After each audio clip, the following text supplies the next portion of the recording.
when compared to regulation or the law. However, they do work very effectively alongside.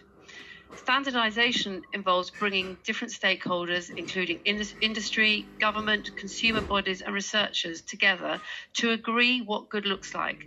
Standards can and do therefore go beyond minimum legal requirements where such exist and in setting out good practice. For PAS 1899, this has been about defining what accessible charging is and what it looks like. How we work at BSI and the way that standards are developed is crucial. All of BSI standards are developed through an open, consensus-based process and involving all relevant stakeholders, with BSI acting as an impartial facilitator. This includes a full public comment stage.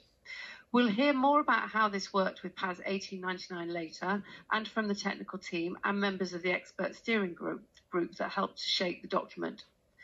Building consensus, as our contributors to PAS 1899 will vouch for, can be challenging when developing a standard like this one, as we want to create something that is achievable but creates positive change, improves safety and user outcomes. Standards play an important role in improving consumer outcomes, and we hope that this latest work, PAS 1899, will do the same. We believe it will go some way to helping ensure that EV charging across the UK's public network, the physical infrastructure immediately around a charge point, and the experience of using a charge point is accessible for all. We think the standard is the first of its kind globally. This standard can be used alongside or in conjunction with a number of existing standards already in this space, including both those relating to EV charging systems and those covering accessibility, such as BS 8300, which deals specifically with inclusive building design. Some of you will be familiar with that particular standard, BS 8300, which has helped to raise the bar on inclusion in the built environment sector. It has become widely adopted and aligns to building regulations, so it's something of a benchmark for the industry and is regularly quoted by organisations in design specifications. We hope PAS 1899 can achieve something similar in being a recognised benchmark for the design and provision of accessible charging, something organisations can work to and specify when looking to design, manufacture, install and operate EV charging on the public network. So we're excited to have speakers today from OLEV and Motabilty, the sponsors of PAS 1899, along with several other members of the steering group that have helped pull the PAS together. This includes the PAS's technical author, Peter, from GHD. We're also joined by Catherine and Keir from Designability and Matt Campbell-Hill, who will talk about the importance of end-user testing and gaining the perspective from end users. It's really important at this point that I, on behalf of BSI, want to thank all of the team who've been involved in developing the PAS, but also all our speakers today for their time and contribution. We will break into Q&A a little later, so you will have time to put your questions to our speakers. I'm now going to hand over to BSI's Associate Director for Transport and Mobility, who's going to walk us through the rest of this event and the usual housekeeping for the webinar. So over to Nick. Thank you. Thank you, Anne. Good morning, everyone. As Anne mentioned, my name is Nick Fleming, and I head up Transport and Mobility at BSI, and I'll be taking you through the rest of this morning's webinar. I just need to run through a few housekeeping bits in terms of how the webinar will work technically before I introduce our first speaker. So, as mentioned, this is a listen-only webinar. What that means is you won't be able to turn on your cameras or unmute yourself to talk. You'll only be able to hear from our presenters. However, we do want to ensure the event is interactive. And so what you can do is submit any questions you have via the chat function, which you'll find in the box hopefully on the top right of your screen in the sidebar. And you'll be able to click on that where the drop-down arrow says chat and type your questions in there. Please look out for that chat box, because what we'll also put in there via the Q&A function is a link to the PAS, so you'll be able to download it during this session. So please look out for that. We'll post a link in just about the time we go into the Q&A. So Anne's already mentioned the Q&A. At the end of our speaker sessions, we'll go into a relatively short Q&A session where we'll try and pick up as many questions as we can. So simply click on the Q&A button in the side panel and post your question there. If you're having any technical problems, again, you can post any questions into the Q&A, and one of our technical team will try and pick those up. Upon completion of a survey that you'll all be sent, those of you that have registered will be sent a survey. Once you've completed that, we will be able to send you a link to a recording of the webinar if that is of interest to you. And for those interested in CPD, this is a CPD recognised webinar. So again, you can request a certificate via the feedback survey following the webinar. Okay, so without further ado then, I'd like to introduce our first, Seb Allen. Seb is a Senior Policy Advisor in the Consumer Experience team at OZEV, that's the Office for Zero Emission Vehicles, who, as well as sitting on the steering group, were one of the sponsors of PAS 1899. Seb is going to put the development of the standard into context for us, into the context of government policy in this area, and talk about some of the initiatives, drivers and ambitions for improving public EV charging infrastructure and user experience. Thank you, Seb. Thanks, Nick. Thanks for that great intro there. Good morning, everyone. So I'm here to talk to you about the context of the work led up to PAS and the real drivers in the market. So first of all, we're going to cover the 2030 phase updates and the state of the market. Next, we'll move on to the recently published EV infrastructure strategy, and then the work that is ongoing with improving the consumer experience at public charge points, the key charging challenges there, and the overview of the work that's been done there to date. And then we're going to be moving on to the kind of the emerging policy areas and the next steps for government. So, government has announced a 10-point plan for a green industrial revolution. In that, there are key commitments to ending the sale of all new petrol and diesel cars and vans by 2030, and by 2035, all new cars and vans must be zero emissions at the tailpipe. To have a look at the state of the market here, new data is quite promising, with industry showing that in 2022, 1 in 5 new cars sold had a plug, with over 1 million plug-in vehicles that have been sold in the UK since 2010. And the market is becoming more affordable for zero emissions cars, with 24 models currently priced under £32,000. In 2021, the total public charge points increased by 37%, and rapid charge point numbers increased by 33%. On average, 600 new chargers are being added to the UK's road network each month, which is obviously it's good progress. So we have an ambitious vision for charge point rollout so that everyone can benefit from the transition to EVs. We want to see that everyone can find an accessible, reliable public charge point wherever they live. We want to see effortless on and off street charging for private and commercial drivers. We want consumers to have a reliable network of high-powered charge points along major roads. We want fairly priced and inclusive signed public charging trusted by consumers.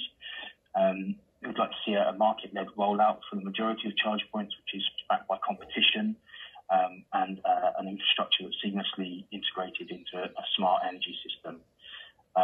We also want to see continued innovation to meet drivers' needs. And this is laid out in our infrastructure policy, Taking Charge, the electric infrastructure policy, which we published this year. So there are a number of challenges to delivering this vision.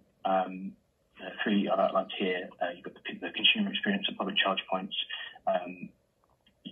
The charge points at present can be quite difficult to use for some consumers, unreliable in places, and require multiple apps and smart cards. And improving this consumer experience, improving the confidence in the charging network is key.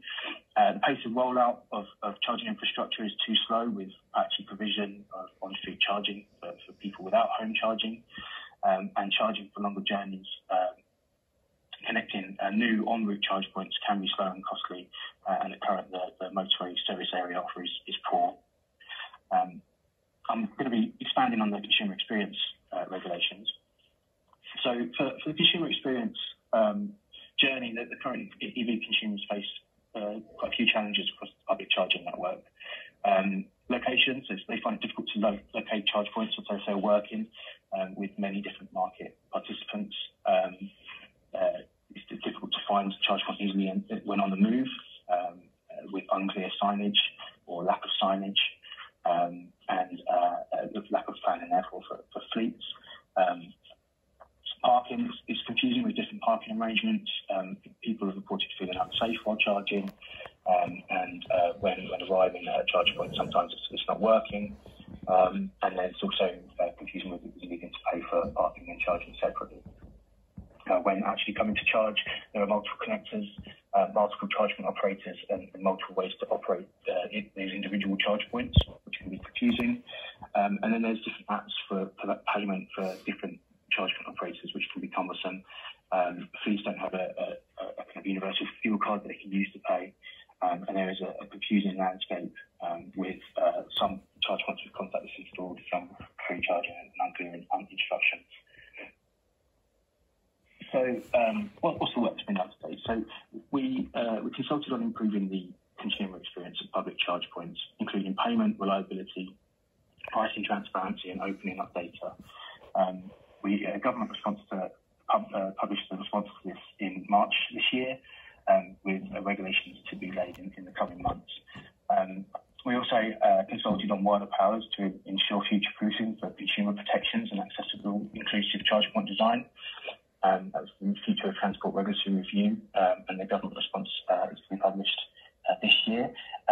The Charge Point Design Project, which was unveiled at COP26, designed with inclusivity and ease of use in mind, and obviously the development of the PAS 1899 with BSI accessible charging standards in partnership with Motabilty. So the consumer experience outcomes. So we've proposed intervening in 4 key areas. Single payment metrics, so consumers can compare the price across different charging networks. Reliability metric, so we can improve the reliability of charge points. Opening data, so consumers can easily locate the right charge points, and standardising the payment methods, so that consumers have a consistent experience across charge points. So we are exploring action in further action in a couple of areas. So consumer protections for electric vehicle charging. We're gathering evidence on existing and emerging potential areas of harm, and we've consulted on taking new primary powers to mandate minimum consumer protections.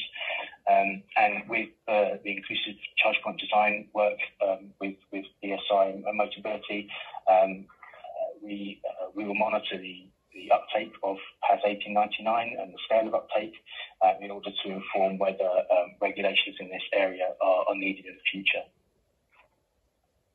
And that's it for me. I'll pass back to Nick. Thanks very much, everyone. That was great. Thank you. And it was a really helpful summary of, I guess, a number of policy drivers and interventions that are looking to help improve and increase the UK's charging infrastructure. So I'm sure there'll be more questions on that in the Q&A. Our next speaker, who I can see has joined us, is Catherine Maris, Head of Innovation at Motabilty, the National Disability Charity, but also a key part of the steering group that developed the standard. Catherine leads on research into transport accessibility, some of which has been fundamental to the development of this standard. So we're going to hear from Catherine now on the background to the standard, why this issue is so important, and why a standard is needed. Thanks so much, Nick. If we could just move to the next slide. So just trying to kind of cover the high level issue, which is why do we think as a national disability charity that public charging in particular needs to be accessible? So we know that 1 in 5 people in the UK report disability. So this isn't kind of a small part of the population. It's a lot of people, an important consumer group that we need to think about. We also carried out some research with Ricardo Consulting that estimated by 2035, there will be 2.7 million disabled drivers or passengers in the UK. And because of their particular home parking situation, half of those people, so again, nearly 1.4 million people, are going to be reliant on public charging. They won't be able to charge at home. We also know that retrofitting can be really expensive. And as industry kind of catches up and realizes they need to cater to this group of consumers, we might end up with a lot of very expensive retrofitting if we don't design inclusively and accessibly from the start. We also know that charging is going to kind of change the way we refuel. We might be kind of recharging on street, in off-street public charging infrastructure, like at a Tesco car park. We might be charging at a rapid charging hub. There's many different environments in which people are going to refuel. It's not going to be the same kind of standard environment as a petrol station. And each of those environments have kind of different implications for accessibility. So we thought, kind of thinking about accessibility in the public charging context was really important. We also think it's actually quite exciting. There's an opportunity here to really design inclusively for kind of years to come. A lot of our existing transport infrastructure is very old and kind of hasn't changed as much since it's been put into place. Whereas here we have a whole new set of infrastructure that's going to be deployed. We really have this opportunity to get it right and make things much more inclusive and accessible for everyone. I think finally and importantly, let's not forget this, it's the right thing to do. We all want infrastructure to be accessible and inclusive. We can move to the next slide. So I just wanted to talk a little bit about what some of the key public charging challenges are, if this is an issue you haven't come across before. And I want to split these kind of into the charge point itself and then the built environment. So in our research with disabled people that we've carried out with Designability, another disability charity that you're going to hear from later, we've discovered that people kind of, have issues with the height of the charge point. So charge points sometimes are too tall or they're too low, whether you're a seated user or you're using mobility aid. We've also seen charge points where there isn't enough space around them. So they're kind of implemented too close maybe to the edge of the curb or part of the bay. And so it's difficult to get around them and access them. We've seen charge points that have bollards that aren't adequately spaced. So again, if you're using mobility aid, you wouldn't be able to access the charge point itself. We've seen a lot of interfaces that don't have kind of clear and consistent language. So again, could be difficult to understand. A big one that people talk about all the time, and I know there's a lot of conversation around this, is heavy cables. And again, it's very difficult to lift. There's also a lack of cable management systems. So we see that a lot of times, cables being kind of curled in the wrong way, or people are tripping over them, which again can be really dangerous and not good from an accessibility perspective. And we've also seen connectors that require a huge amount of kind of force to attach, or are just a little bit difficult to get into place. The built environment, we've seen kind of lack of signage or clear and consistent language about where exactly a charger is located within a particular location and how to use it. We've seen kind of really high curbs, that aren't accessible. We've seen not enough space around the vehicle, and then kind of as this photo would show, really poor placement of the charge point relative to the curb or the bay. Generally, we've also seen a lot of charge points that have been uncovered in dark, faraway areas of car parks. There's not any CCTV or lighting, so they don't really make people feel safe or that it's accessible and inclusive. And again, when I talk about these changes, it may sound like a lot of issues to try and solve. But actually, if you think about some of these from the start, a lot of the changes are small and practical and can be designed in from the very beginning. And I think more importantly, they'd improve the experience for all users, for disabled people, but also for anyone else. Again, if you're trying to use a charge point where it requires two hands to kind of lift the socket and then plug in the cable, socket cover and then plug in the cable. If you're kind of carrying a child at the same time, or you're carrying your shopping, and you can't do it with one hand, it's also going to make it really inaccessible for you. So again, it's not just about disability, it's about making this more accessible and inclusive for everyone. We can move to the next slide.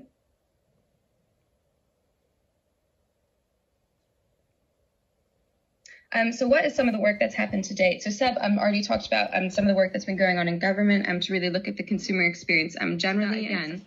But we've also been doing a lot of work as a charity with designability on engaging disabled people, meeting them all over the country, having them test out different kinds of charging infrastructure. So we really wanted that solid research foundation for the PAS. So we understood what people's requirements were and how to feed them into the standard. Research Institute for Disabled Consumers has also done some fantastic research in this space.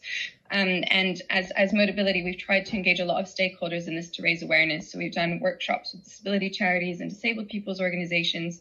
And again, we've met a lot with industry and industry bodies as well, so that they're aware of what's coming and they've had an opportunity to feed in. Designability, we'll talk about this later, but there's also been some works on accessible charging prototypes and a design guide, which we think will be really impactful. And we've had the opportunity as well to collaborate, for example, ZapMap on their annual survey, and they included some questions around accessibility. With UK Power Networks on the Enable project, where we looked at the role of distribution network operators, how they can get involved in promoting accessible charging. Transport Scotland did kind of a series of challenge funding, and some of the projects focused on accessibility. There's some great work that Urban Foresight has done in this space as well.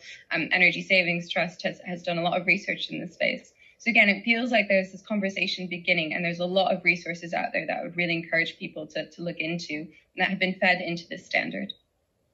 Next slide, please. So I just wanted to talk a little bit about why we, as a disability charity, felt that standards are important. We know that kind of good standards go hand in hand with the consumer experience. It makes sure that we agree good practice, and that can improve outcomes for people. And what we're really excited about PAS 1899 is we think it's kind of the first national accessible charging standard that's been put out there that has a minimum specification across all charging infrastructure. We did this in partnership with the Office for Zero Emissions Vehicles. And I think it's just this really exciting opportunity for the UK to be a leader in accessibility and inclusion. It kind of sets out requirements for accessibility across all charge points. So I spoke before about the different environments. It addresses all of them, which is really great. It means all public charging infrastructure can become more accessible. And there are also informative annexes for best practice that can go even further. Peter Weldon, the author for the standard, is going to talk a little bit more about what's in scope. But again, it's really about public charging, the charge point itself, and the built-in environment. There's a bit around signage and information. But what it really does is it helps define what accessibility means. What do we define as accessible charging, and how can it be achieved? And I'm also really excited about the fact it was developed through consensus. So again, there are a lot of stakeholders that were part of this process, whether it's disabled people or disabled people's organizations, but also industry and industry bodies and charge point providers who kind of said, this is what I think is achievable. And there was that really productive back and forth. What I would say is we would encourage anyone working in industry to continue to test with users. As much as this is a specification, I think there's even more we can do to keep understanding people's experiences and improving infrastructure as a result. So I'd say we would continue to push for that user testing. Next slide. Yeah, and that's just it for me. Again, please feel free to reach out. My email's there in case you have any questions. But we're very excited about the launch of PAS 1899, and we hope it can really improve outcomes across. As you said, hopefully this standard and the work around it is the start of something here. And you've highlighted a number of the topics considered during the development of the PAS, and also I guess a few of those different voices that were around the table helping to build consensus. A PAS is a type of BSI standard that involves bringing together a steering group of stakeholders to develop good practice, often in fast-moving areas or areas of emerging technologies.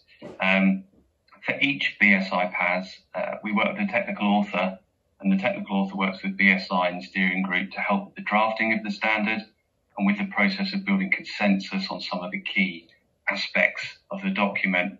And so I'm pleased now to hand over to Peter Weldon of GHD. Peter was the technical author on PAS 1899, and he's going to talk a little bit more about the process of developing the standard and how that worked, who was involved on the steering group, what is covered by the standard, and critically, what is not covered. And also, importantly, explain a bit more about the intended audience for the standard, who responsibility for adopting the standard may sit with. So there's a lot for you to cover there, Peter. Thanks very much, Nick. Hello everyone and good morning. My name is Peter Weldon. I'm a Transport Decarbonisation Lead Specialist in the Professional Services and Engineering Consultancy GHD. And as Nick mentioned, I'm also the Technical Author for PAS 1899. So I'm here to introduce the standard, to introduce its structure, what it covers and the overall process for developing the PAS. Next slide, please. So just to begin by giving an overview of the process of developing PAS 1899. So the development of PAS 1899 followed standardized BSI PAS processes, where there is an overall process that we follow to develop any PAS. Every PAS has a steering group of industry members. So our steering group consisted of national government departments from each devolved nation, accessibility experts, charge point operators, distribution network operators, representative organizations for renewable energy and for electric vehicles, consultancies, electric vehicle services stakeholders, and consumer networks. There is an iterative drafting process of any PAS and for PAS 1899, which took place over the course of the year. And each phase ends with a draft and it culminates with a steering group meeting to resolve any comments on each specific draft. And there's also a public consultation period to allow any interested party and any member of the public to submit comments on the PAS. The content of the PAS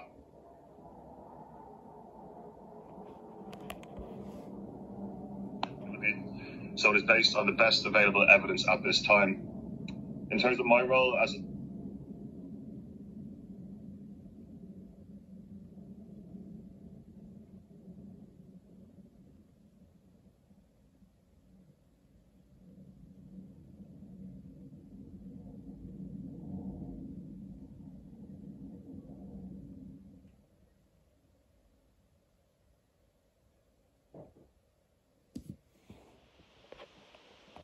Peter, I think we were losing you there. Okay, no problem. Can you hear me now? Yes, we can. Are you able just to go back to your last slide, Peter? Because I think we may have lost you on the previous slide. If we could move back, that would be great. Thank you, Peter. Yeah, no problem. Thanks for bearing with us. It's the process of developing the PAS. So as with all PASs, there is an iterative drafting process where there are different phases of the PAS that take place over the course of the year that each culminate with the development of a draft. And there are steering group meetings to resolve comments and to discuss the draft. And then there is a public consultation period to allow any interested party and any member of the public to comment on the PAS. The content of the PAS itself is informed by existing research, new research, and existing standards focused on both charge points and accessibility. So it is focused on the best available evidence at this time. And in terms of my role as a technical author, it is to write the standard and to bring together all of the evidence and research feeding into the standard and to resolve any issues or conflicts to come to a consensus, factoring in expert experience and opinion from the steering group and from the wider public. Next slide, please.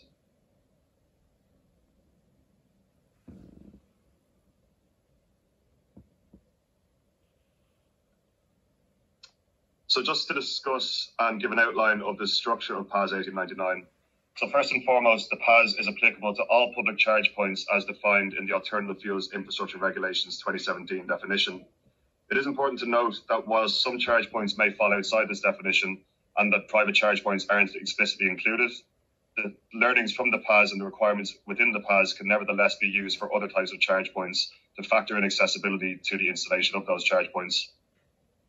The PAS itself has a dual purpose, the first of which is to provide a core standard for all public charge points defining minimum requirements for accessibility, so for all public charge points. And then the second purpose is to provide best practice guidance for charge points specifically installed adjacent to accessible parking bays. So in terms of the first purpose, that's represented on the diagram on the left-hand side of the page, where the 5 main clauses of the diagram are focused on the core standard for minimum requirements for accessibility for all public charge points.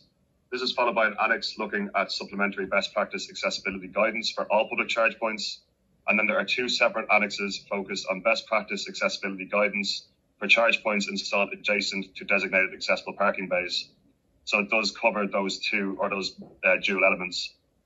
Some clauses within the PAS are only relevant to some types of charge points. So for example, on-street and off-street charge points might have slightly different requirements. So a scenario system has been incorporated in the PAS to distinguish between charge point types, where I've come up with 4 different scenarios, which are off-street low-powered, off-street high-powered, on-street low-powered, and off-street high-powered, where some clauses are only relevant to some specific scenarios of charge points, And then finally, wireless charge points are covered separately within the PAS, as they have slightly different accessibility requirements, as they don't require a cable in order to maneuver or operate the charge point. Next slide, please. So in terms of the onus of responsibility for implementing PAS 1899, so as everyone on this webinar is probably aware, the public charge point landscape is inherently complicated and involves many different bodies to install public charge points. However, for any PAS, the ultimate onus of responsibility needs to be on a single body. So for PAS 1899, the ultimate onus of responsibility is on the procurer of public charge points, but the procurer of public charge points can comprise different types of bodies. So looking at the left-hand side diagram, the procurer of public charge points is at the top of the diagram, and this can comprise, for example, charge point operators, service providers, local authorities, car park owners, landowners or landlords, or leaseholders. So there are multiple different types of bodies that can be a procurer of public charge points. For each stage of charge point installation, there are interactions with other bodies. So looking at the four main clauses here, the responsibility of the procurer of public charge points can be seen at the top of each box, but then the possible additional bodies involved are within the bottom box within this diagram. So it just shows that the installation of public charge points is a collaborative environment, whilst the ultimate onus of responsibility is on a single body. As with all PASs, the implementation of PAS 1899, it's voluntary in implementation. Government is committed to monitoring uptake, and Motabilty is actively exploring ways to support uptake of the PAS. And then in terms of the design of the PAS, the design has been undertaken with concentric design to aid with following the requirements, and there have been checklists provided to assist with tracking the requirements. So this is represented on the diagram in the bottom left, where the physical charge point design is in the center, followed by charge point placement, then streetscape and public realm around the charge point, and finally digital platforms and information provision for charge points. Next slide, please. So I'll just now give an overview about what aspects are covered within each clause.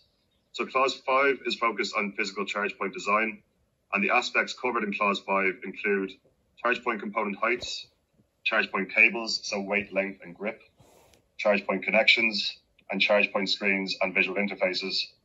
When we refer to cable weights, it's important to note that charging cable weights were informed by novel new research undertaken by Designability that is focused on force in hand measurements in order to operate cables.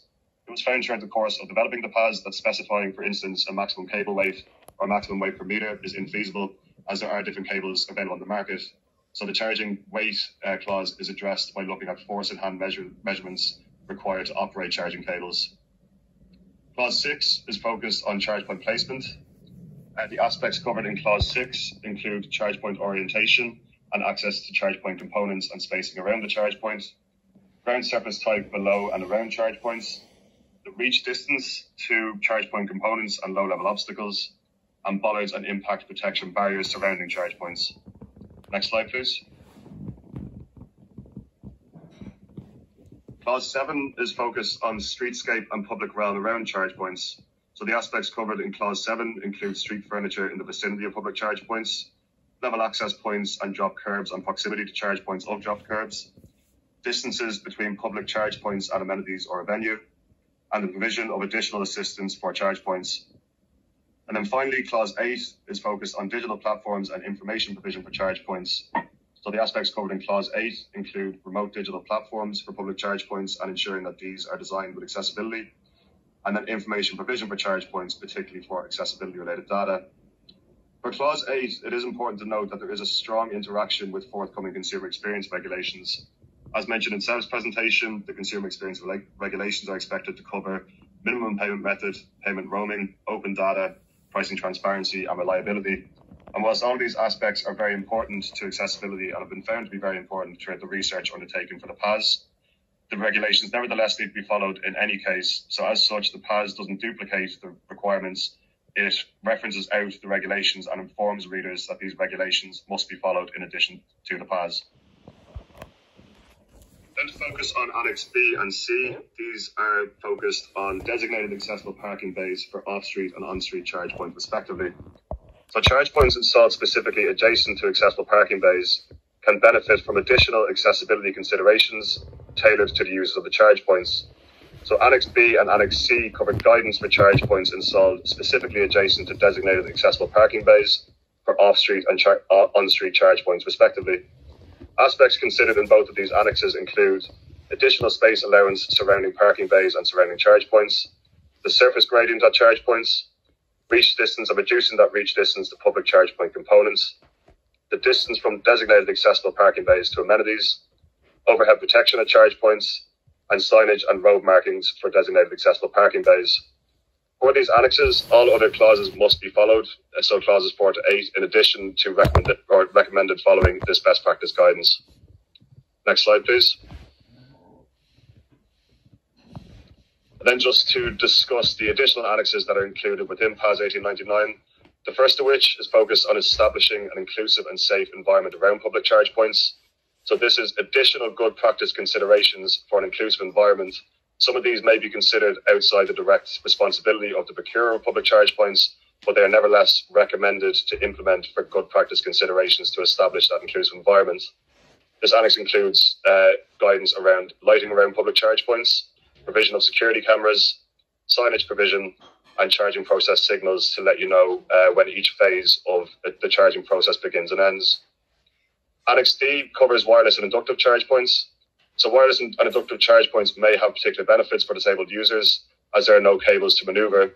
But as such, Annex D provides guidance on how to interpret the requirements of PAS 1899 in the context of wireless and inductive charge points. As I mentioned, some clauses aren't going to be relevant for wireless charge points, so this annex provides that guidance for how to interpret the PAS. Annex E provides checklists for requirements and good practice guidance for accessible public charge points. The checklists of requirements and good practice guidance have been provided to aid with following the PAS, where each clause and each element of good practice guidance has a checklist that can be ticked off. And then there are separate checklists for the core standard and the guidance for designated accessible parking bays. And then finally, Annex F is focused on determining forces required for charging cable maneuverability. So clause 5.3.2, focus on cable weight, is based on novel new research undertaken by Designability that is focused on forces required for charging cable maneuverability. So Annex F outlines the findings from this research along with the testing methods in order to comply with the clause. Next slide, please. So in terms of next steps in taking PAS 1899 forward, PAS 1899 represents a benchmark of what can be reasonably expected for the provision of accessible public charge points based on best available information and best available evidence. Implementing the requirements within PAS 1899 involves a collaborative approach to cover all aspects relevant to the accessibility of public charge points, and PAS 1899 represents a key step towards improving the accessibility of public charge points, and government and Motabilty are exploring ways to engage with industry to further develop the PAS in the future. Next slide, please. I'd like to thank you all for listening to my presentation. I hope you found it informative and hopefully not too many sound issues. I've provided my contact details here in case anyone has any questions on anything that I've presented. Thank you all very much. Thanks, Peter. No, I think we got you back technically, so that was great. Thanks for bearing with us. It was a really helpful overview by Peter of the structure of the standard and the various inputs that fed into it. And as Peter said, the process itself allowed us to incorporate new thinking as we went, and new research and novel research, which I think shows the kind of agility of the process to an extent. So supporting industry and inspiring organisations in terms of how they might implement the standard is obviously going to be really important to help it deliver on its ultimate aims and ambitions and bring it to life. So to help us do that, our next speakers are Designability, a national charity which enables disabled people to live with greater independence, and Designability help by creating products, but also advising other organisations on how to make their products more accessible. So I'm really pleased now to introduce Catherine Brown, Chief Executive at Designability, and Keir Haynes. Keir leads on research and product design. And we're going to hear a bit more from Catherine and Keir on putting the standard into practice and more on user testing and engagement. Thank you, Catherine and Keir. Thanks, Nick. As Nick said, our role has been to help put the standard into practice. So I'm just going to bring up the next slide.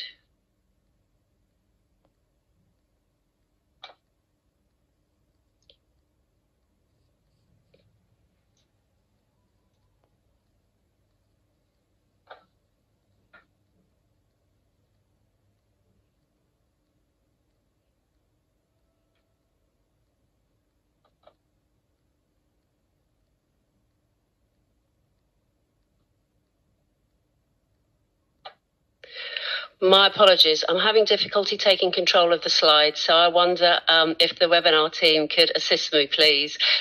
Thank you very much. So Designability are a national charity, and we've worked with disabled people for over 50 years, listening to and understanding their lived experience of disability.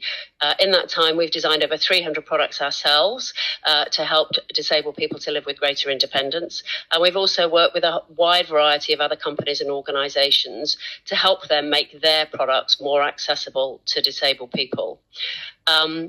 We do that using the principles of human-centred design. And as well as design skills, the most important thing about human-centred design is that you listen to the humans in order to make sure that your design solutions are the most effective. So our key role has been to work with Motabilty, the charity you heard from Catherine earlier on research and engagement with hundreds of disabled people to inform a newly created piece of design guidance, which we'll tell you a bit more about in a moment. So listening to disabled people has been at the absolute heart of our work in this project. And we've also been an expert contributor to the steering group for BSI in creating this standard. Next slide, please. So from the research that you've already heard, we know that there are nearly 1.4 million disabled drivers who are going to find it difficult to charge their electric vehicles in the public sphere. And that's over half of disabled drivers who are going to be reliant on public charging points in the future. And the research showed how inaccessible they are to disabled people currently.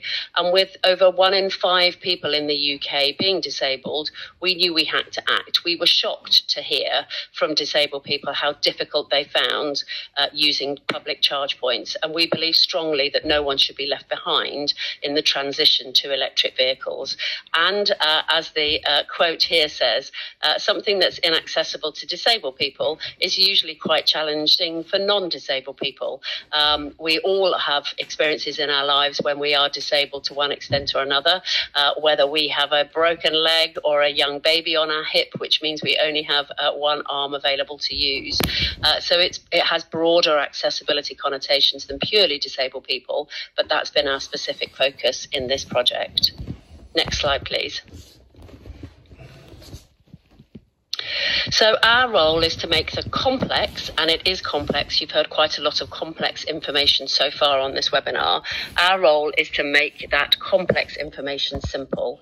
So we've produced design guidance, which draws together all the detailed evidence to inspire you to make public charging more accessible and convenient for disabled people, and indeed for everyone. So this design guidance is aimed at helping anyone who is responsible for planning, procuring, designing or making and installing public EV charge points more accessible.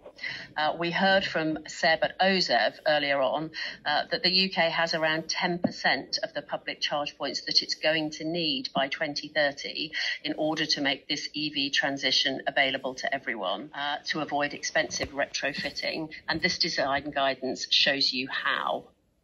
So I'm now going to pass over to Keir, who's the Senior Product Designer at Designability, who has led this project for us. Thanks, Keir. Thanks, Catherine, and good morning, everybody. Yeah, I'm going to tell you about the project we've been doing, which is run alongside the development of the PAS. So we began this in the spring last year. It's a bit about what we've done, who we've worked with, how that supported us as a steering group member, and the output of that work in terms of the design guidance. So we've conducted a practical research and design activities directly with a number of disabled drivers and passengers and people close to them. First of all, to understand how charging infrastructure is failing disabled people. We've heard about that already from other speakers. and then to explore with them what accessible design solutions might look like. So actually designing and developing some prototypes.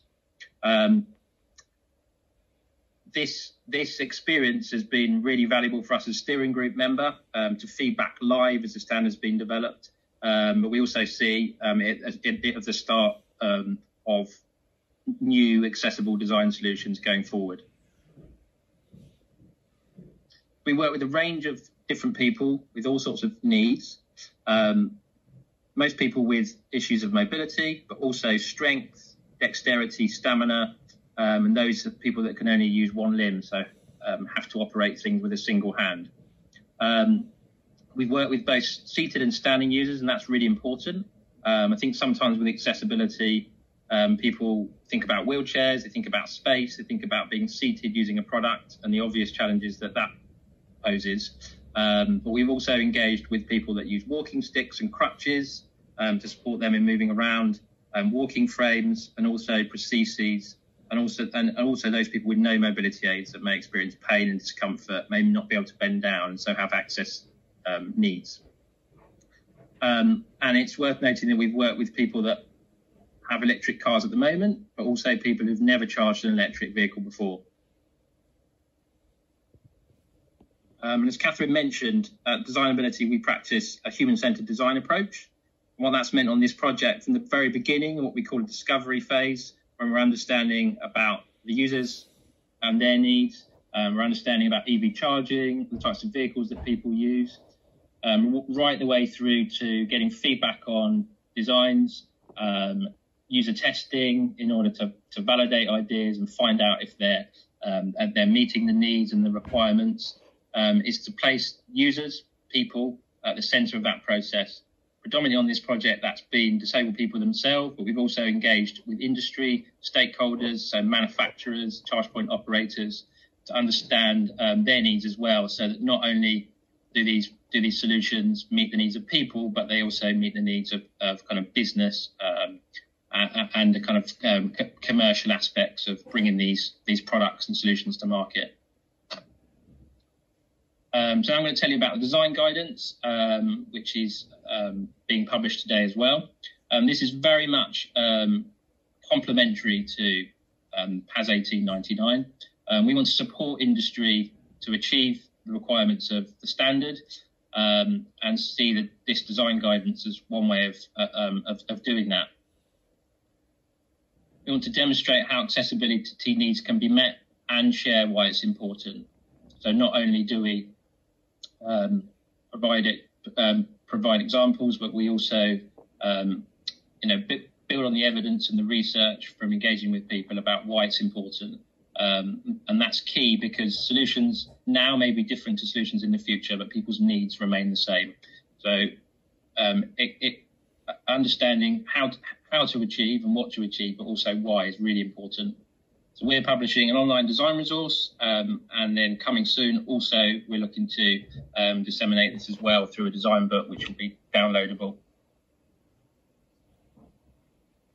So what's in the guidance then? We've got some background in terms of the basics, so people can come to this for the first time. It's a one-stop shop for understanding about EVs, the type of adaptations disabled people may have to their vehicles, and the type of mobility aids that they use. We've given some background on the scope and approach, so a focus on public charging here, how to use the guidance and who it's for. Catherine's mentioned some of the audiences that we're targeting this at. And then we've also built in some case studies. So those have been inspired by the almost 200 people that we've worked with on this project.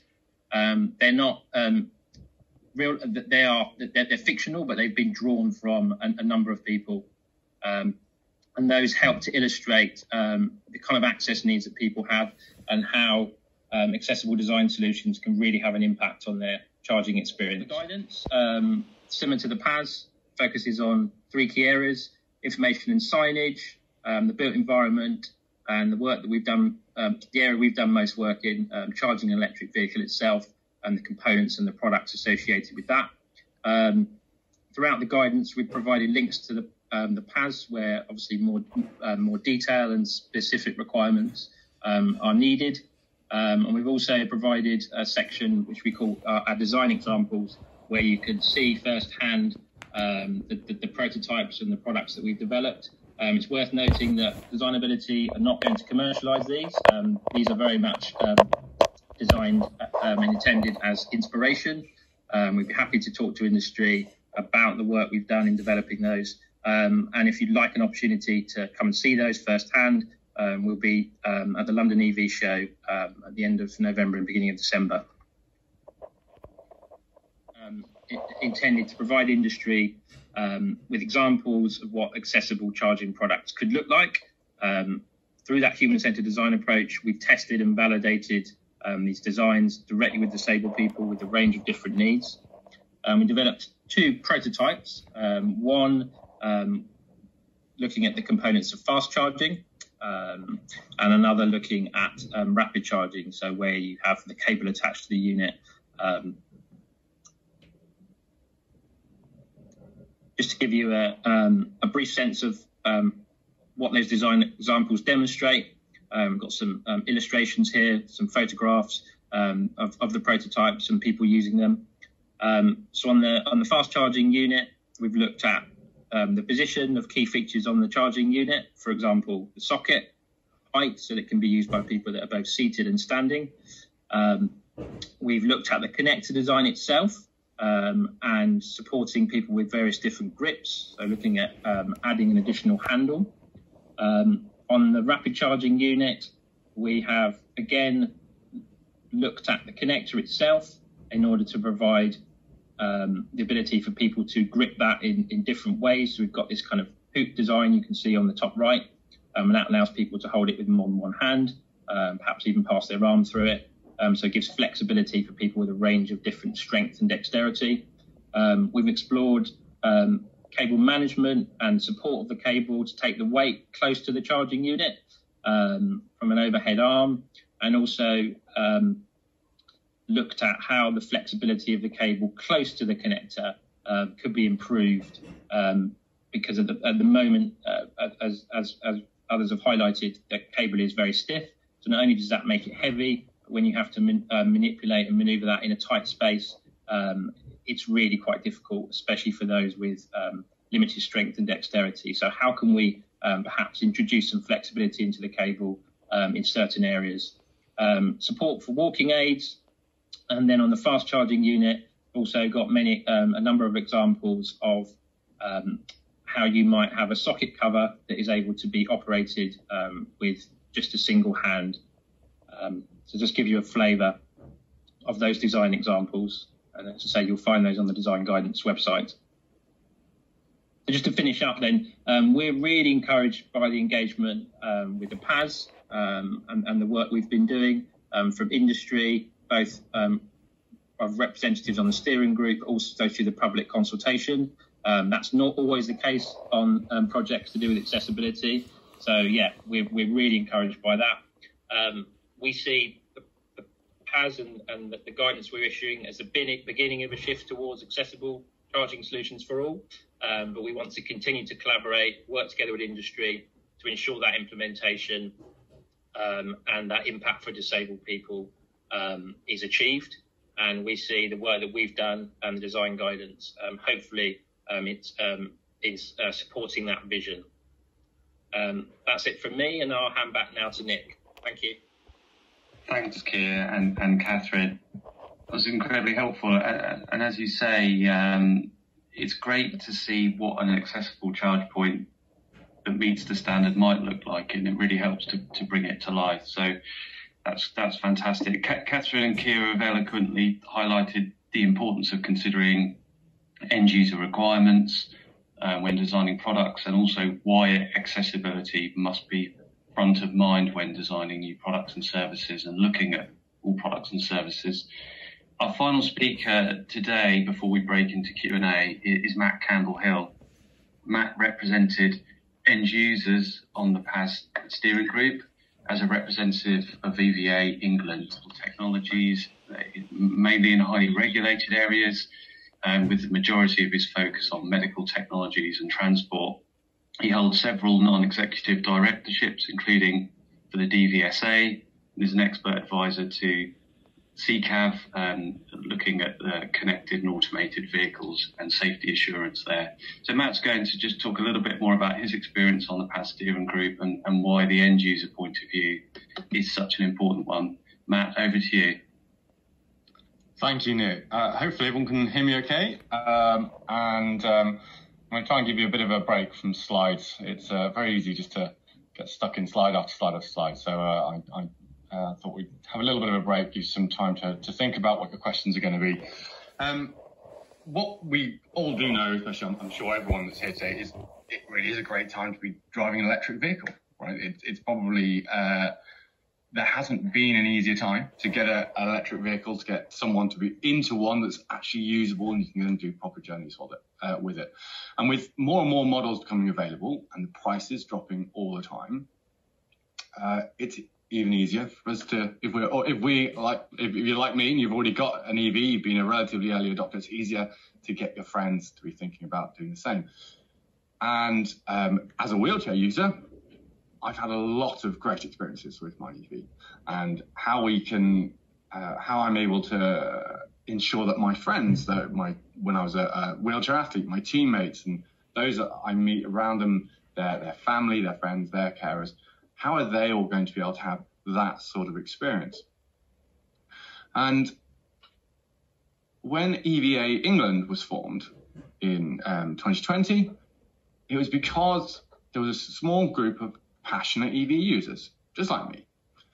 They found the idea of this, the new EVs that were much more usable, not just that 30-mile range, but good few hundred miles, really, really fitted in with what they wanted from life and what they want to be able to do with their journeys and how they could essentially be giving back to their future communities.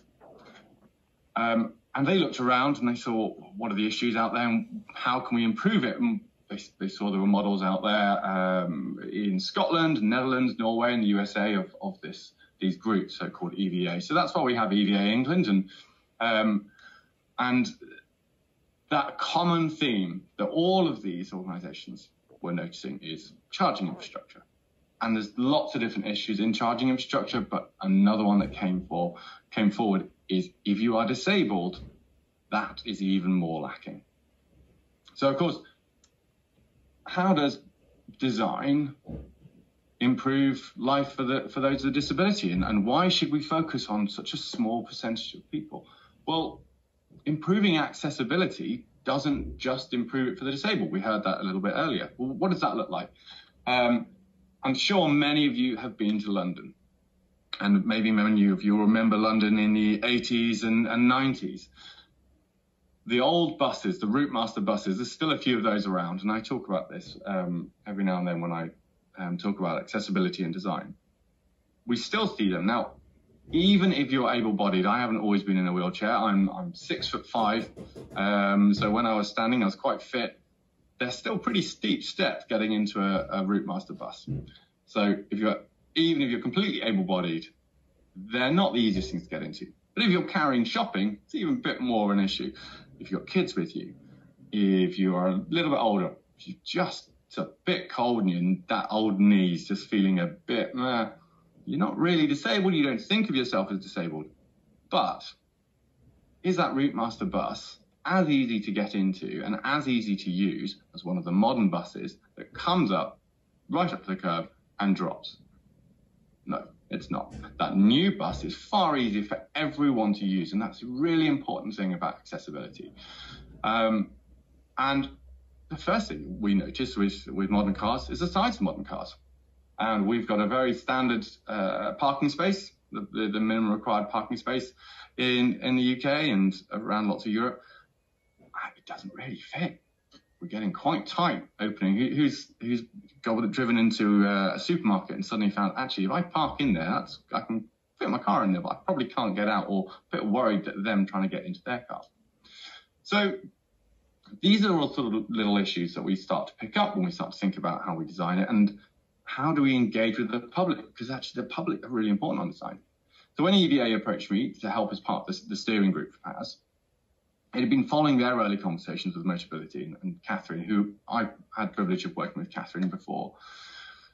because they really wanted to understand what the issues were going to be as we go ahead, as we get more and more drivers.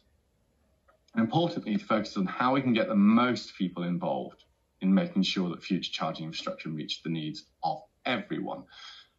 And personally, having worked closely with mobility charities for years, as well as my own experience traveling for work and traveling as an athlete and all over the world, it's all too clear how much of a difference there is in an interpretation of accessibility. So finding a standard that suits everyone is rarely possible. But we also have to do that. We have to give it a go by using as many people. So we've just heard as well from Keir and from Catherine about that idea of how do we use human-centered design approach. So you don't get stuck in that silo of thinking, well, I'm designing this. We've got a small team of designers here. We're going to make something that's just going to deal with us. Because we see that a lot. We still see it today. I know that many of my female friends who have their mobile phones, they cannot hold their mobile phone with one hand and text. They can't do it. It's too big. Again, I said I'm 6'5". You can see how smashed my phone is. That's what happens when you have kids around.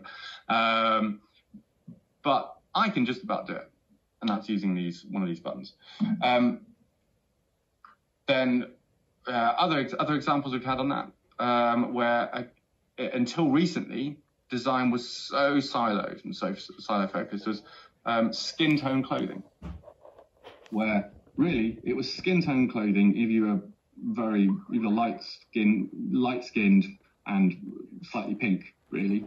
Now it's much better. Now people have gone out and said to who are the users say, okay, what does skin tone mean for you? What is a good use for a mobile phone for you? Hence we've got those flip phones coming back.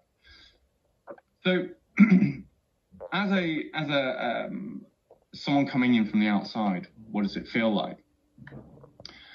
Well, part of it is to make sure that we could help EVA leverage their members. And EVA actually didn't just work with their members. They went outside that and they looked to connect with the other groups. And I know we connected with a couple of other EV driving groups to canvas their requests, their thoughts, their experiences. And of course, when we had questions from the PAS going out there, what do you think of this? What's missing? Using Fora in this way is not perfect, and probably the single biggest problem that we had, and I think is the same that they have in many standards, is people coming back with issues that don't tie in with actually what you're asking.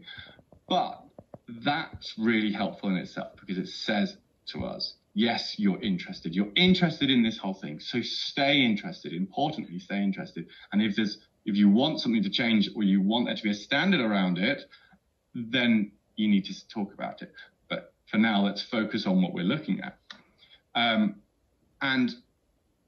as we got more people engaged, the next step is for them to realize, well, how do we keep this? Because this isn't going to be hard and fast regulation where it's going to be enforced by a policeman walking along at every single and checking every single charging point. We know that doesn't happen. So the only way we can do this is the enforcement has to come from all of us. So people have to stay engaged all along. And we have to make sure that when we have asked for infrastructure, or we see that infrastructure is going to be put in, that we get those organizations or those individuals who are looking at it to make sure they have considered this PAS, considered PAS 1899. Because as Catherine Maris said earlier, retrofitting is slow, it's super expensive, and it often just won't happen. And the idea of taking a shortcut right at the beginning because it feels easier, it only ever feels easier for a short amount of time. So the PAS, it's not exhaustive, and there's going to be lots of areas for innovation. And indeed, by using a standard, we encourage innovation. There's quite a lot of research out there to show that innovation is encouraged through standards as organizations can see how they can get involved. But the important thing for us has been seeing that people are really engaged and want to be engaged and want to be interested to help this move forward. I'm going to stop there. Hopefully I've kept time. But yes, I'm looking forward to it as an EV user. I'm looking forward to how more disabled people, their families, friends, carers, but importantly, everyone, just every EV user will be able to use this PAS to improve their experience of being an EV user.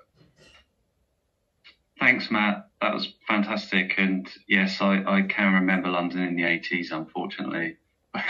It was really insightful. And actually, I think you made a really interesting point about the fact that vehicles are getting bigger and the infrastructure hasn't grown with them. And we've probably all, as you say, tried to squeeze our car into a supermarket space.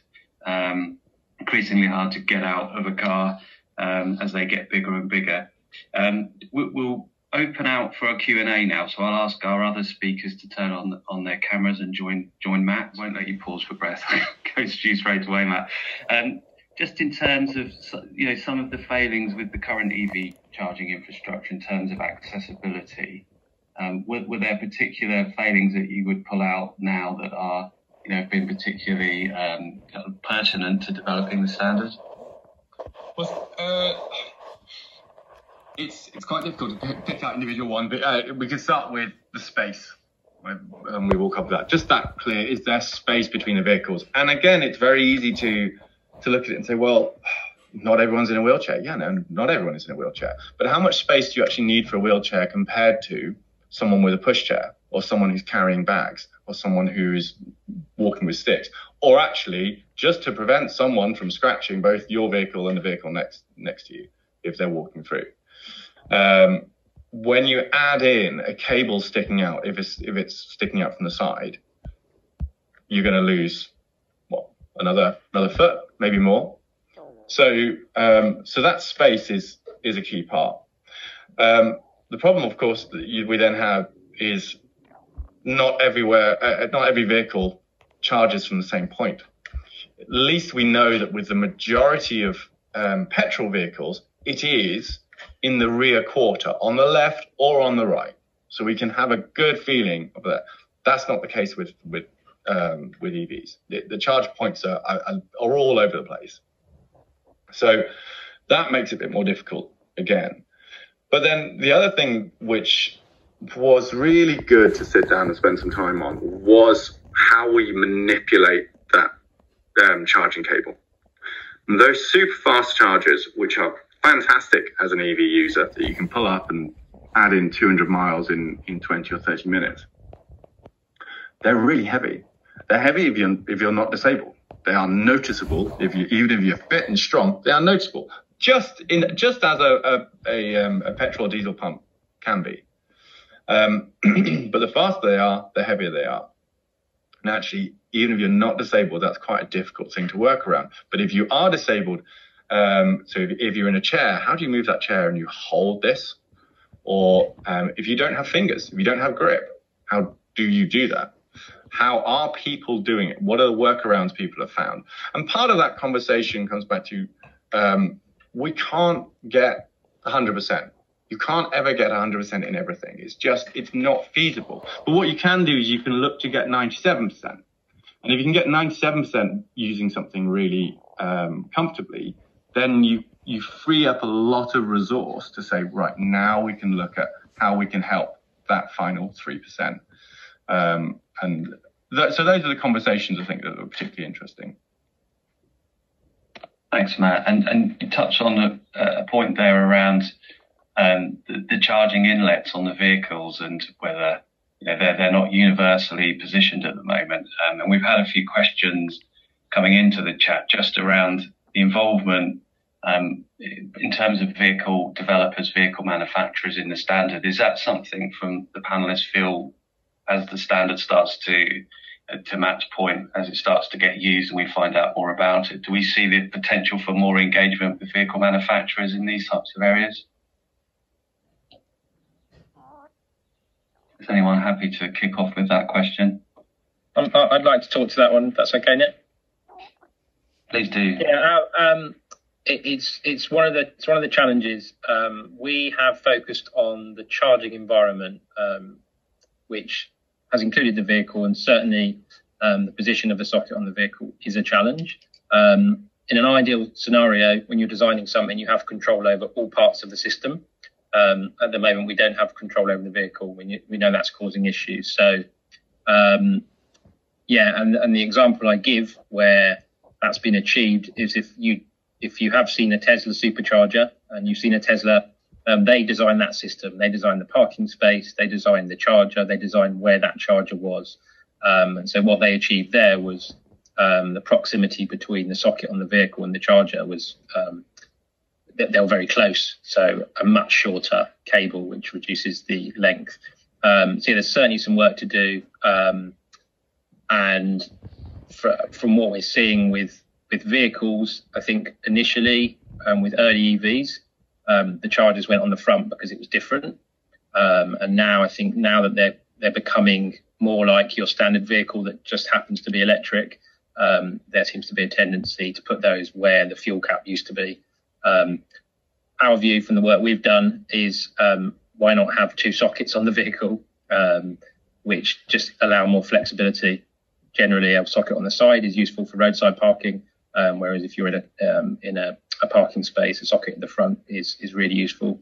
And just to give you an example of that, we've had people that we've worked with who have wanted to make the transition to an EV, have realised that they want a vehicle with a front charger, and then the choice they have in terms of which vehicles on the market that have a front charger available is limited.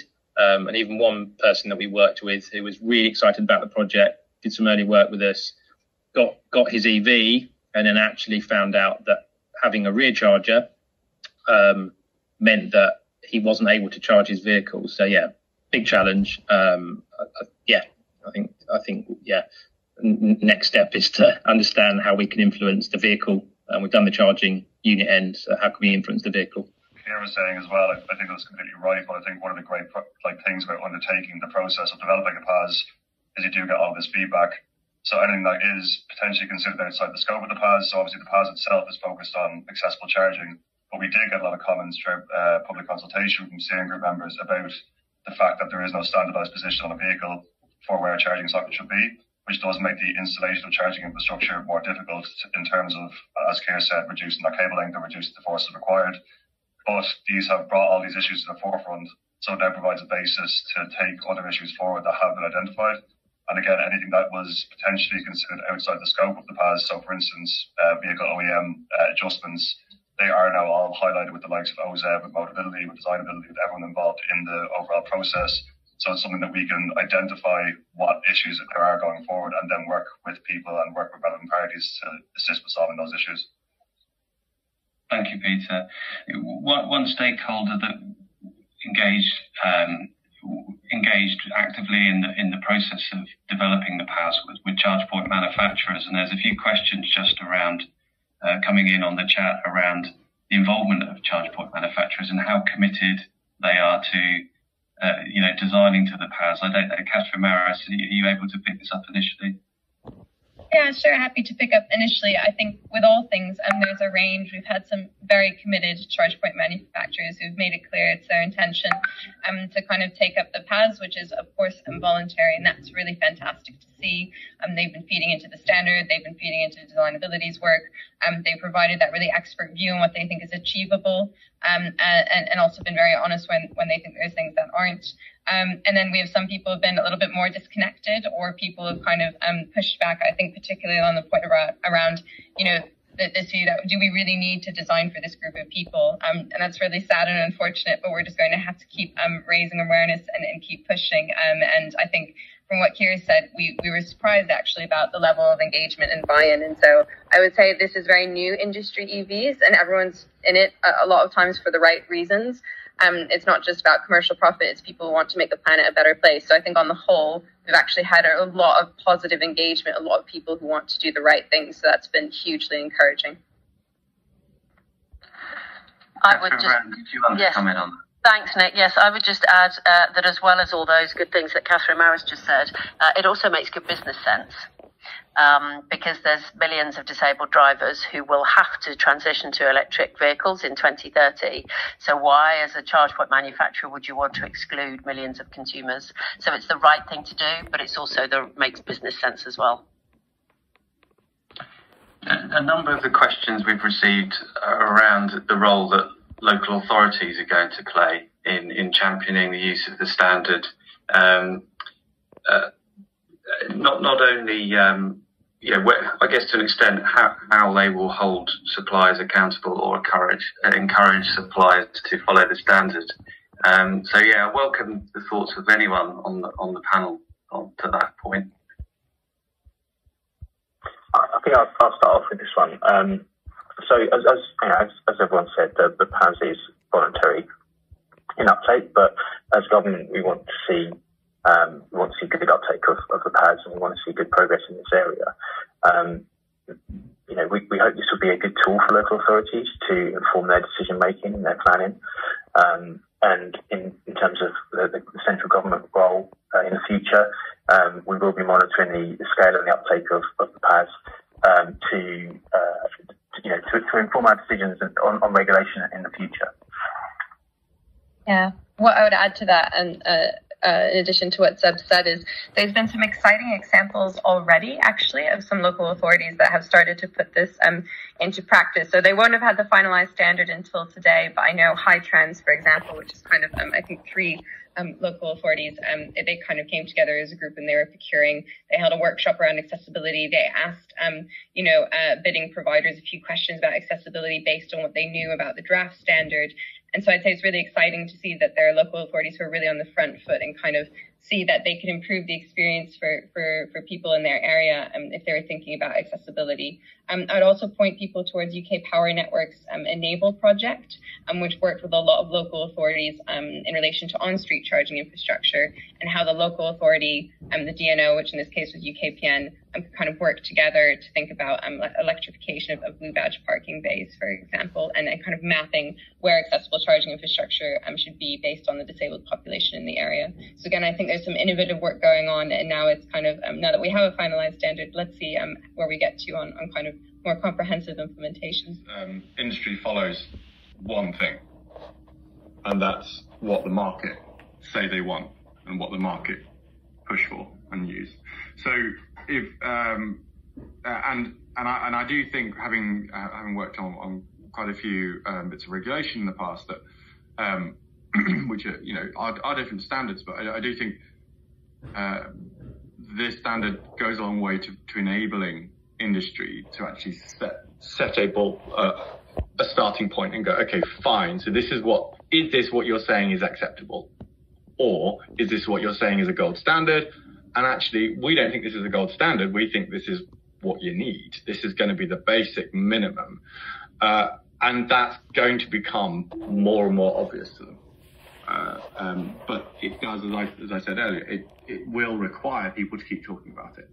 It will require people to say, I see you're starting to make these and you're marking out these bays. Can I just ask why they're only 2 meters wide? Or where are people going to go?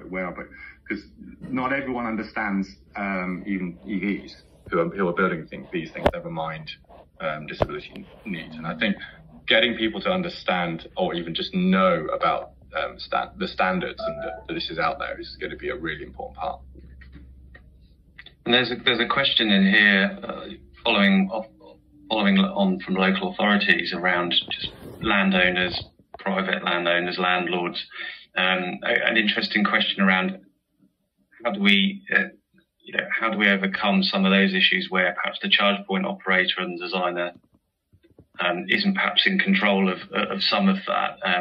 Is the PAS something that can be used to leverage those types of discussions with landlords and landowners around the space needed for charge points? Yeah, I absolutely think so. So we've done some kind of previous work. We've had charge point providers come to us and say, look, we really want to make our infrastructure accessible, but the site owner, the landowner, or the council we're working with isn't listening to us. What can we do? And, we put together kind of high-level one-pagers around kind of making the case for accessible charging. We've offered to come and present and try and help make that case around why accessible charging is important. So I think the PAS absolutely is a document that a charge point provider might be able to bring along and say, look, this is the PAS. This is what accessibility is supposed to look like. This is being considered a minimum. It can be applied to all charge points. It's voluntary, but this is really the way the market's moving, as Matt said. And actually, the onus is on you, the procurer. So you can commission me to not have accessible charge points, but then later on, when people use it and have issues, it's going to be on you, right? So I think absolutely the PAS can be used in that way, because we put in all this hard work, this excellent steering group of experts to define what accessible charging means, and that's ultimately the way we want it to be used. I think just to build on that as well, coming back to the point on charge point operator appetite to improve accessibility for charging infrastructure, what I have found is that a lot of charging operators are willing to, they actually want to implement accessibility, but before now they didn't have that definition of what accessibility looked like for public charge points. So as Catherine said, this is kind of the first step in saying this is what we mean when we say accessibility for public charge points, and then that also assists other stakeholders involved in the process, such as landowners and landlords. Peter, just a quick, your presentation very helpfully walked us through the standard at a high level. A couple of the questions we've got are around the content of the standard. One mentions clause 5 and describes that the diagram indicates a male in the wheelchair, for instance, but also the question is around, essentially, does the standard take into consideration other heights, weights for women, other people in wheelchairs or elderly people? And so interested in your thoughts there. And also, the standard take into consideration CHAdeMO connectors that typically have the kind of larger release mechanism. I don't know if you're able to field either of those, Peter. Yeah, sure. For the component heights, I will hand over to designability in a second just to flesh that out a little bit more. But the research that designability undertook was with people with that experience different disabilities. So it wasn't just one specific set. It was people that experience different disabilities of different genders, etc. So yes, that was factored into the designs, and the height limits that we came up with or that designability came up with were based on that overall user testing. For the forces, that was a particular focus area that we looked at quite closely. So the connection forces for charge point connectors, there are existing standards out there that specify a maximum of 100 Newton force to connect a charge point connector, but the user testing that was undertaken was found that cannot be considered accessible. So we can't obviously ignore the fact that these testing methods already exist for existing forces. But the forces that we came up with that we landed at for the connections were for 60 newtons, but we acknowledge that some forces may be above that, but where they are above that, there should be additional assistance being looked at for those sort of larger charge points, which are more likely to be located in service areas where there might be existing additional assistance available already. For the charge point component heights, I'll hand over to Kieran and Catherine just in case you want to develop anything I just said there. Yeah, so just on the charge point component heights, and it's also worth mentioning another member of the steering group who've done some work in this area, which was great. So when we came together, it was good to compare notes and see that actually the findings were almost identical, and that's the Access Association. I'm sure there's some people here today, so thanks to those guys. So yeah, we, and in our testing with the fast charge unit we developed, looked at how we could come up with a kind of a sort of narrow range of dimensions that would allow tall people to be able to kind of reach down without bending, but also seated users to be able to access, and not just to be seated and to be reaching up, but those who may not be able to lift their arms very high, being able to access and plug in a connector with kind of the elbows on your lap. So I guess the ideal scenario is that you'd have a range of chargers with sockets at different heights, but there's obviously an implementation challenge to that. So yeah, you'll see in the standard there's a fairly narrow range, and it shows actually how doing that live research and development specifically for EV charging was really useful, because prior to that we were using something from ticket machines in terms of height range, which was a very big range, and the top of that range was almost inaccessible for seated users. So the way that you're using a product, not just can you reach it, but for example, there's a difference between reaching up and touching something and having to hold a cable which has some weight to it, line it up and insert it. So that just demonstrates how doing that kind of live research with the product that you're going to be using is really important. So those dimensions were narrowed down. Just in terms of connectors, yeah, we've with our prototypes, we based it on CCS Type 2. because obviously there's a shift towards that in the UK and in Europe.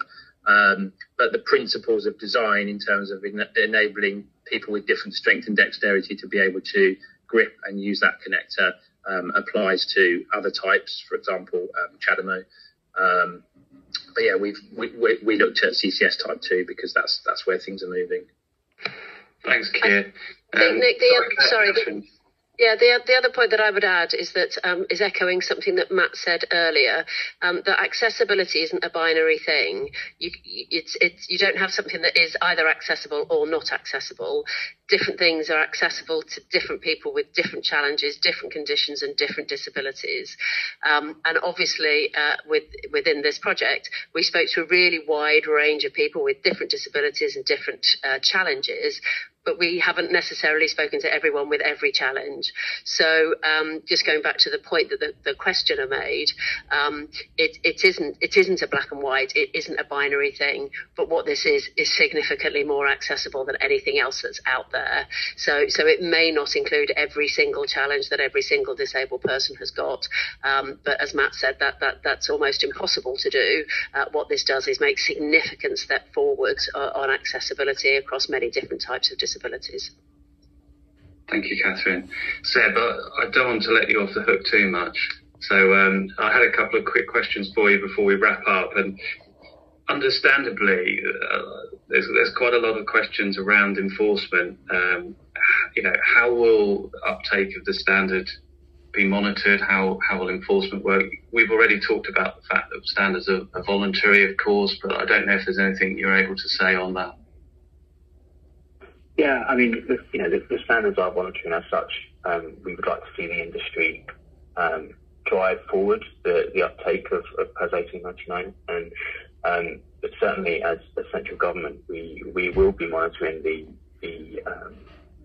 scale of uptake and looking. We'll be involved in the process of this kind of iterative process that PAS 1899 will be, because this isn't just a document that is being published now and left and not being developed further. So, over the next few years, we will be involved in monitoring how effective the uptake is being taken, and this will be something that we'll be informing our policy thinking in the future, and we'll think about whether this is something that needs regulating in the future as well. So even though it's voluntary at the moment, as everyone kind of seems to have alluded to previously, this is the direction that we are travelling in, and it's very important that industry does take this seriously. So yeah, I think we'll be staying involved in the process moving forward. Thank you, sir. Around on-street charging and how we make that more accessible, and that may be that we can share our questions with some of the panelists, and we can respond to some of those with a kind of Q&A type paper following the webinar. I think there's some really helpful questions in there. I'd like to thank all of our speakers. Really, really insightful, and thanks not only for joining today, but for your contribution to the development of the PAS. We've actually posted the link to the standard in the chat now, so you'll be able to download the PAS. Hopefully that will all work for you. If not, you can find it on our website, where that's where we'll also put additional information around the standard. But as I said, thanks to all of our speakers, and thanks to you for joining today. We're really pleased to have the numbers that we've had taking part. To Catherine Brown's point, this is a bit of the start of the journey in some ways, and as we learn more about different needs and different users' needs, the standard can, and I'm sure it will, evolve as we go forward. So, it would be great to see it being used in practice, to learn from that experience, and ensure the standard stays relevant and fit for purpose over the coming years. So, thanks again. Please follow any of the web links there that are useful to you. We're running a session this afternoon, a separate webinar on automated vehicles and some of the challenges with deploying automated vehicles safely on our roads. And there's lots of other webinars that we're doing around the topic of transport that you can also find on our website. So we'll wrap it up there. Hope you can successfully download the standard, and we look forward to your feedback on it. Thank you, everyone. Thanks for joining. Thank you.